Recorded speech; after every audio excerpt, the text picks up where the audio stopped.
kapag nagbe-visit pala tayo or nagsa-sign in tayo sa isang site, so temporarily, nasi-save yung mga data natin. So, para maging secure yung data natin, just follow these steps.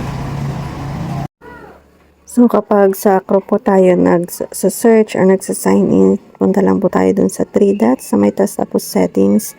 Tapos, hanapin natin yung site settings. Tapos, hanapin natin dito yung on-device site data. Ayan. So, sabi dyan na a site that you visit can save info about what you're doing. So, para mas safe yung data natin, kailangan po nating i-disable or off po. So, ganun lang po. Thank you for watching and follow for more.